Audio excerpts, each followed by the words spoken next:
Okay, hi everyone. So today let's discuss this interesting problem from H.C. Verma. So what it says, if the earth stops rotating, the apparent value of g on its surface will. Fine. So पहले हम बात करते हैं what is apparent value of g. जैसे आप देखो ये अर्थ है, राइट? और ये इसका एक्सेस है जिसके अबाउट ये रोटेट करती है and this is the equatorial plane, है ना? इफ आई से कि एक पार्टिकल है जो इक्वेटोरियल पोजीशन पे रखा हुआ है एंड जो अर्थ है वो रोटेट नहीं कर रही, देन अगर आप इस पार्टिकल का फ्री बॉडी डायग्राम बनाओ तो अंदर की तरफ towards the centre of earth mg लगेगा और एक नॉर्मल रिएक्शन लगेगा by the surface of earth. So in this case normal reaction will be equal to mg, right? G is the actual value of the gravity. Now what will happen if this earth starts rotating about this axis with some angular velocity omega? So अगर earth rotate कर रहा है तो ये जो particle रखा है इसकी सरफेस पे ये भी रोटेट करेगा और ये जिस सर्कल में रोटेट करेगा उसका रेडियस कितना होगा? Capital R. Capital R is the radius of this earth. So अगर इस सर्कल में इस पार्टिकल को रोटेट करना है then he needs a centripetal force towards the centre of this earth, right? So कितना सेंट्रीपिटल फोर्स चाहिए उसे? m into omega square into R. This is the centripetal force. Omega square into R is the centripetal acceleration and m into omega square into R is the centripetal force. इतना force चाहिए और ये कौन provide करेगा?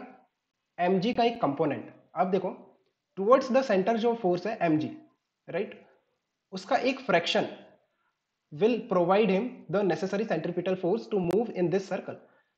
So आप देखो a component of mg has been used to provide centripetal force to this particle to move in this circle of radius r. So कितना force बचा? that is mg minus m into omega square into r. और इसे ही आप equate कर सकते हो m into g dash से. g dash क्या है? apparent value of g. So यहां से देखो आप g dash का वैल्यू इजीली फाइंड आउट कर सकते हो, राइट? अच्छा, आप इसे इस तरह से समझो कि ये अर्थ है और यहाँ पे आपका पार्टिकल रखा था, राइट? और जब अर्थ रोटेट नहीं कर रही थी, you can see the value of normal reaction was equal to mg. Now what will be the value of normal reaction when this earth starts rotating about this axis?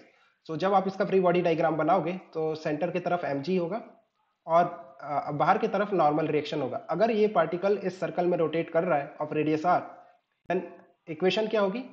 Net force towards the center mg minus normal reaction, that will be equal to centripetal force m into omega square into r. So from here can you find out the value of normal reaction? That is mg minus m into omega square into r. You can check कि जो normal reaction का value आ रहा है वो decrease हो गया. पहले mg आ रहा था, अब mg minus m into omega square into r आ रहा है और इसे आप इक्वेट कर सकते हो m into g dash से. एक्चुअल में जो फोर्स लग रहा है, कॉन्टैक्ट फोर्स है ना, between the body and the surface of earth, that is m into G dash. या फिर आप ऐसे कहो ये जो नॉर्मल है इसे ही आप अपियरेंट वेट कहते हो. Apparent weight divided by the mass of the object, that will give you apparent gravity. Apparent weight को आप m इंटू जी डैश लिख सकते हो, राइट? और that is equal to normal. और नॉर्मल क्या आ रहा है? M G minus M omega square into R. So वहां से जी डैश कितना निकल कर आ रहा है? G minus omega square into R, right? So यहां देखो जी का जो वैल्यू है अपियरेंट जी वो लेस है एक्चुअल जी से. सो अगर ओमेगा को हम जीरो कर दें, if the earth stops rotating, then the value of G dash apparent gravity will increase. और कितना हो जाएगा? जी. सो अगर earth stops rotating then the value of apparent gravity will increase at the equatorial positions, right? So now let's go to poles. Poles पे बात करते हैं. मान लो ये सर्कल है ना, ये आपका अर्थ है और एक पार्टिकल रखा है आपने कहां पर? पोल्स पे. नाउ अगर अर्थ रोटेट नहीं कर रही थी तब इस पे कितने फोर्सेस लग रहे थे? नीचे की तरफ mg towards the centre of earth और ऊपर की तरफ normal reaction. So normal reaction was equal to mg. What will happen if this earth starts rotating with some angular velocity omega?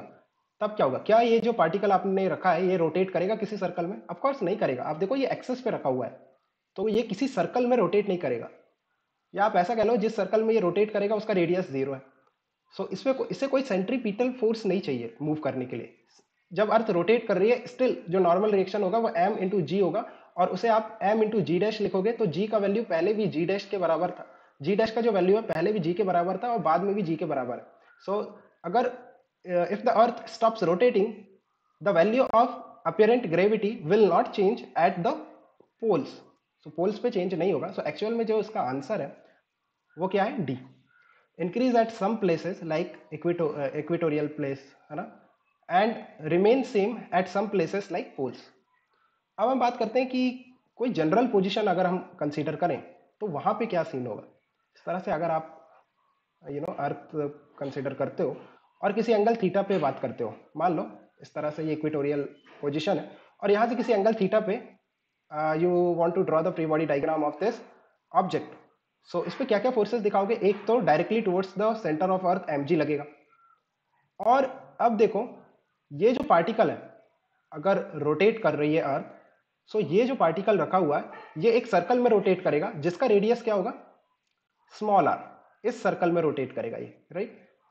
So when we will draw the free body diagram of this particle, so एक तो mg हो गया और एक आप दिखाओगे बाहर की तरफ pseudo force m into omega square into small R. ये क्यों दिखाया, क्योंकि मैंने ये जो फ्री बॉडी डायग्राम बनाया है ये अर्थ के फ्रेम से बनाया है, अर्थ के फ्रेम से, और अर्थ खुद रोटेट कर रहा है, इसका मतलब एक नॉन इनर्शियल फ्रेम है। नॉन इनर्शियल फ्रेम से मुझे सूडो फोर्स दिखाना पड़ेगा, मास of the particle into omega, जो भी अर्थ का है ओमेगा, इंटू आर, जिस भी रेडियस में वो particle move, that is the perpendicular distance of this particle from the axis of rotation.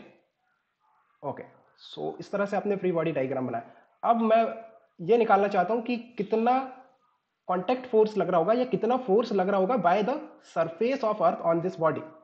सो एक फोर्स और बचा है जो कि इन दोनों के बीच में लग रहा होगा by the surface of earth on this particle, और वही आपका m इंटू जी डैश के बराबर होगा, राइट। सो पहले क्या करते हैं, आप देखो ये दो फोर्सेस का रिजल्टेंट निकाल लेते हैं, mg और m omega square into R का रिजल्टेंट निकाल लो, और उसका जो रिजल्टेंट आएगा उसके अपोजिट डायरेक्शन में m इंटू जी डैश लगेगा, राइट, और उसका मैग्नीट्यूड सेम होगा क्योंकि ये पार्टिकल अब रेस्ट में है। सो एक फोर्स और बचा है m into G dash between this particle and the surface of earth, right, और वो इसे इन दोनों को बैलेंस करेगा। तो पहले इनका रिजल्टेंट निकालते हैं। अब देखो अगर ये एंगल थीटा है तो ये एंगल भी थीटा होगा, right. So what is the angle between the two forces, that will be 90 plus theta. ये 90 हो गया और ये थीटा हो गया, तो 90 प्लस थीटा, और ये दो वेक्टर है। तो दो वेक्टर को कैसे ऐड करते हैं, if you want to add two vectors जिनका आपको बीच का एंगल पता है, so that is A square की हम बात करें। अच्छा पहले आप ना ये जो स्मॉल आर लिखा हुआ है इसे कैपिटल आर के टर्म्स में लिख लो, क्योंकि आप दो वेरिएबल एक साथ डील करोगे, लाइक थीटा भी एक वेरिएबल होगा और स्मॉल आर भी वेरिएबल होगा। So we can reduce one variable, we can write small R in terms of capital R. So small R जो होगा, आप देखो आर ये वाला जो है ना रेडियस है आर का sine theta, so capital R R into sine theta that is equal to small R. So ये जो स्मॉल आर है इसको आप लिखो capital R into sine theta. Okay fine, अब हम थीटा के टर्म्स में इक्वेशन निकाल सकते हैं। सो इनका रिजल्टेंट निकालते हैं। So resultant will be under root of A square M square G square plus B square M square omega raise to the power 4 R square sine square theta plus 2 A M G B M omega square into R into sine theta, right. 2 A B cos theta, cos theta कितना है इनके बीच में, theta है, theta plus 90। So cos of theta plus 90 कितना हो जाएगा, minus of sine theta. सो यहाँ पे एक माइनस लगा दो और इसे साइन स्क्वायर थीटा कर दो। ओके फाइन, सो ये आपका रिजल्टेंट आ रहा है और इसे ही आप m इंटू जी डैश लिखोगे, राइट। सो देखो m तो वैसे कैंसिल हो जा रहा है, m यहाँ पे भी m स्क्वायर है और ये m कैंसिल हो गया।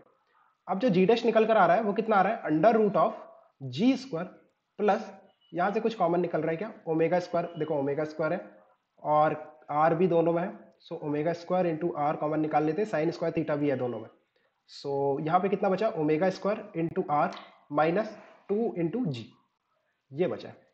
अब आप देखो कि क्या ये टर्म पॉजिटिव है, क्योंकि हमें ओमेगा का इफेक्ट देखना है कि ओमेगा अगर जीरो होगा तब जी डैश पे क्या इफेक्ट पड़ेगा। तो पहले आप ये देखो कि ये जो ओमेगा वाली टर्म है क्या ये पॉजिटिव है। So you have to compare omega square R and 2g। So actual में आप देखो जो ओमेगा स्क्वायर आर होता है और 2g है, check this, I have taken this from H.C. Verma. 2g is greater than omega square into r. For earth it is 2g is greater than omega square r. So let's go back. We know that omega square r जो होगा वो less होगा 2g से।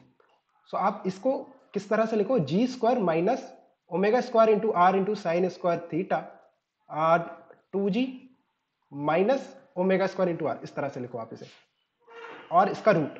Now this is the value of G dash. So अब आप compare कर सकते हो, देखो जो जी डैश है अभी जी से कम है, क्योंकि ये जो वैल्यू है ये पॉजिटिव है और इसके आगे नेगेटिव लगा है, माइनस का साइन लगा है।